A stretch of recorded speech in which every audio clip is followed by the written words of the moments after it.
Halo semua kawan-kawan investor, jumpa lagi di kabar emiten ya. Kali ini saya akan bacakan berita tentang Lo Keng Hong yang menjual kepemilikannya sahamnya di Gajah Tunggal GJTL.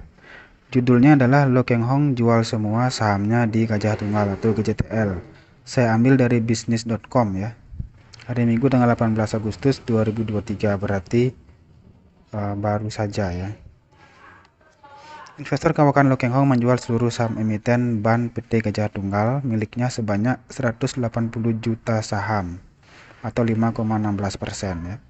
Berdasarkan laporan bulanan registrasi pemegang efek per 31 Juli ya, Lo Keng Hong tidak lagi memiliki selembar pun saham GJTL. Padahal investor yang disebut sebagai Warren Buffett Indonesia ini memiliki lebih dari 5% saham GJTL pada bulan sebelumnya. Pada periode 7-10 Juli 2023, Lo Keng Hong terpantau telah menjual sebagian saham GJTL atau sebanyak 4.873.600 saham.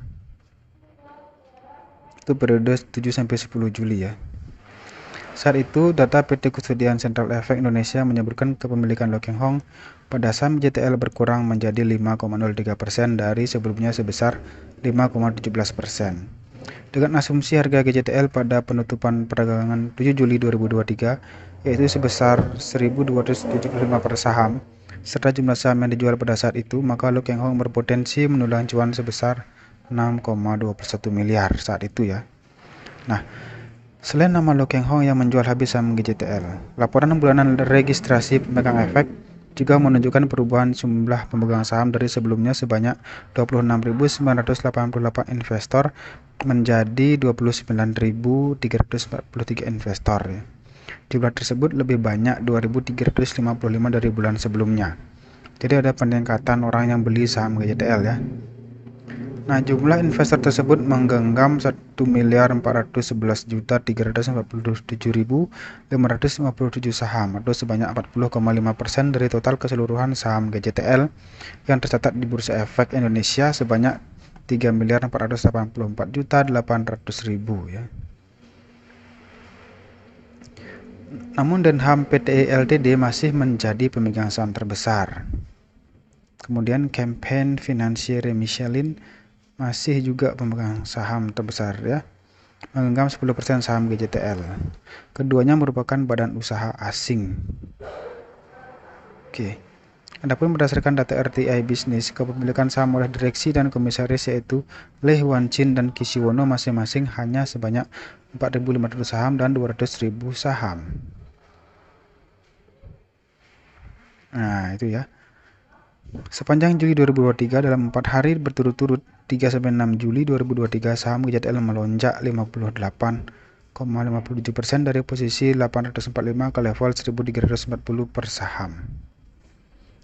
Nah, kinerja Gajah Tunggal, emiten produsen ban GT Radial hingga IRC Gajah Tunggal sejatinya menorehkan kinerja positif sepanjang semester 1 2023 setelah mampu membalikkan rugi laba 359,09 miliar.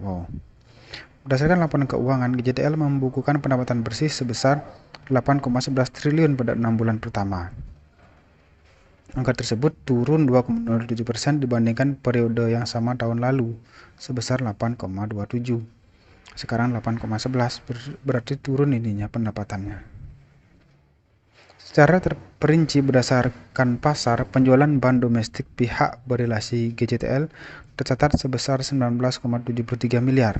Sementara penjualan ekspor pihak berelasi tercatat sebesar 853 miliar. Jadi lebih banyak ekspor ya Gajah Tunggal.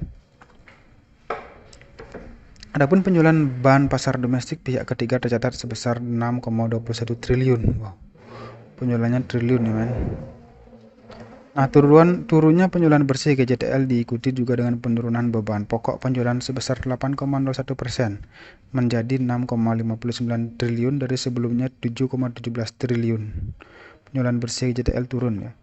Alhasil laba kotor perseroan terkerek 36,11% menjadi 1,51 triliun dibanding semester 1 2022 sebesar 1,11 triliun.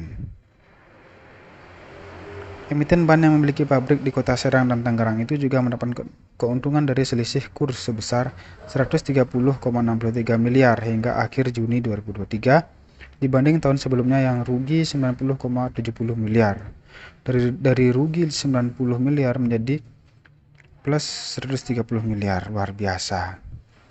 Setelah dikurangi berbagai beban yang dapat diefisiensikan, laba yang dapat diatribusikan kepada pemilik entitas tercatat sebesar 359 miliar,09 ya, atau meroket 662% secara year on year dibandingkan semester pertama 2022 yang membukukan rugi sebesar 63,88 miliar.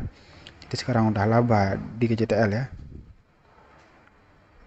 Nah, saya rasa itu aja berita yang bisa saya sampaikan dari Gajah Tunggal. Untuk kawan-kawan yang masih memegang saham ini, saya sarankan untuk jangan ikut-ikutan Pak LKH untuk keluar ya. Silakan lakukan analisa sendiri sebelum memutuskan untuk mengikuti seseorang. Oke, demikian dari saya. Semoga video ini bermanfaat. Salam cuan.